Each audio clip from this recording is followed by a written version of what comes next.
3 கோரிக்கை வச்சிருக்காங்க. அதாவது யார் சார் வச்சிருக்காங்க? காக்ரோச் ஜனதா பார்ட்டி வந்து வச்சிருக்காங்க.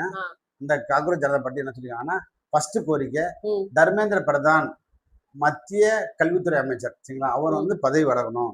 2வது பாத்தீங்கன்னா, இந்த மாணவர்கள் வந்து நிறைய பேர் வந்து என்ன செஞ்சிருக்காங்க, இழந்திருக்காங்க. அந்த அவங்க வாழ்க்கையை இழந்திருக்காங்கன்னு வச்சுங்களேன். அந்த மாதிரி மாணவ இந்த நீட் பேப்பர் லீக்கேஜ், ஆமா அது மாதிரி ஏதாவது நடந்திருக்கும். அந்த மாணவர்களுக்கு வந்து நீங்க 1 கோடி ரூபாய் கொடுக்கணும். இழப்பீடு கொடுக்கணும். 3வது என்ன அப்படின்னா குடும்பங்களுக்கு கொடுக்கணும். 3வது என்ன அப்படின்னா நீட் எக்ஸாம் அது வந்து நீங்க எடுத்தே ஆகணும். நீட் எக்ஸாம் மட்டும் எடுக்கணும்னு நீங்க சொல்லியிருக்காங்க சார். என்ன பொறுத்த மட்டும் எல்லா தகுதி போட்டித் தேர்வையும் எடுத்துருங்க. தேவையே இல்ல. நீங்க வேலை கொடுத்தாலும் கவர்மெண்ட்டுக்கு ஒரு அன்பான வேண்டுகோள் எங்களோட சார்பா வந்து வேண்டுகோள் நாங்க சொல்றோம். படிச்சு எங்களுக்கு வேலை கிடைக்கல, படிச்சவங்களுக்கு வேலை கிடைக்கல. இனி நம்ம எல்லாத்தருமே வச்சிருக்கோம், ஆனா வேலை இல்லை. காரணம் இனி போட்டித் தேர்வு, அந்த தேர்வு இந்த தேர்வு எல்லாம் வரிசைப்படுத்தி நீங்க போட்டி தேர்வு நடத்துறவங்க வந்து வெளிப்படைத்தன்மையோட நடத்தினா பரவாயில்ல. நீங்க காசை வாங்கிட்டுல வேலை போடுறீங்க, காசு வாங்கிட்டு அப்படி நடந்ததுனாலதான் டெல்லியில பாத்தீங்கன்னா இன்னைக்கு